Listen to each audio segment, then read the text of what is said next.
రాత్రి పడుకునే ముందు అంతా నార్మల్‌గానే ఉందని నిద్రపోయి, పొద్దున్న లేచేటప్పటికి నీ కిచెన్ ఒక కంట్రీకి, నీ డైనింగ్ టేబుల్ ఇంకో కంట్రీకి బిలాంగ్ అవుద్దని తెలిస్తే ఆ ఫీలింగ్ ఎలా ఉంటది? థాయ్ వ్యూవర్స్‌కొచ్చినోళ్ళందరికి నమస్తే and here is our non spoiler review of the film 'मैं वापस आऊंगा' which is directed by Imtiaz Ali. First of all movie చూసాక నా ఒపీనియన్ చెప్పాలంటే I liked it.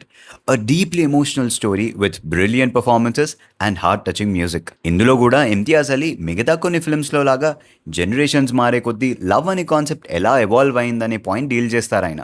But this time he chooses the backdrop of partition. నేను ఇందాక చెప్పిన kitchen dining table matter ఏదైతే ఉందో అది మామూలుగా మనం మాట్లాడుకునేటప్పుడు ఒక క్యాజువల్ డిస్కషన్ అనిపించవచ్చు, ఆర్ మేబీ ఈవెన్ జోక్గా కూడా అనిపించవచ్చు.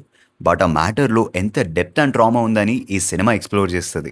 Nasiruddin Shah character death bed మీద ఉంటారు. ఆయన డిమెన్షియాతో సఫర్ అవుతూ ఉంటారు. అండ్ తన పాస్ట్కి చెందిన ఒక పార్ట్ ఆఫ్ లైఫ్ మాత్రం తనకి పదే పదే గుర్తొస్తూ ఉంటుంది.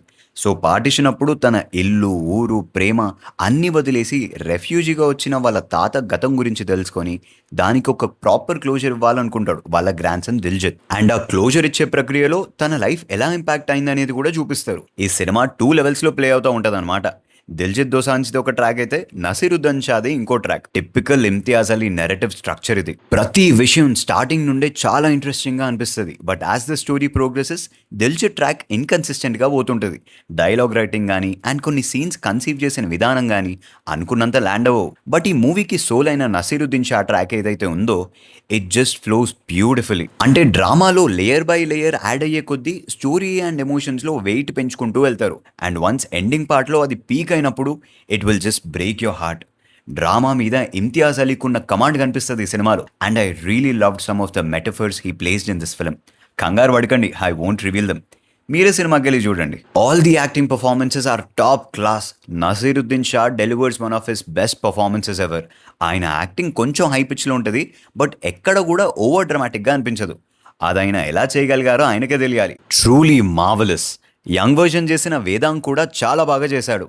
His chemistry with Sharvari is beautiful. Sharvari is the star of this film for me అబ్బా.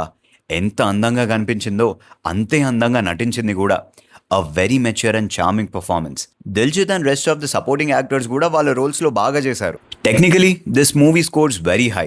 Production design, cinematography and costumes అన్నీ ఆ టైం పీరియడ్ని పర్ఫెక్ట్గా రీక్రియేట్ చేస్తాయి. ఆ హౌసెస్ కానీ ల్యాండ్స్కేప్స్ కానీ ప్రతి క్యారెక్టర్ వేసుకునే డ్రెస్సెస్ అండ్ స్టైలింగ్ చాలా న్యాచురల్గా ఉంటాయి. నిజంగా 1947కి ట్రాన్స్పోర్ట్ అయిన ఫీలింగ్ అయితే జనరేట్ చేయగలిగారు. And like all other Imtiaz Ali's movies, music is the biggest asset here as well. Rahman గారి ఆల్బమ్ ఆల్రెడీ నేను లూప్లో వింటున్నా.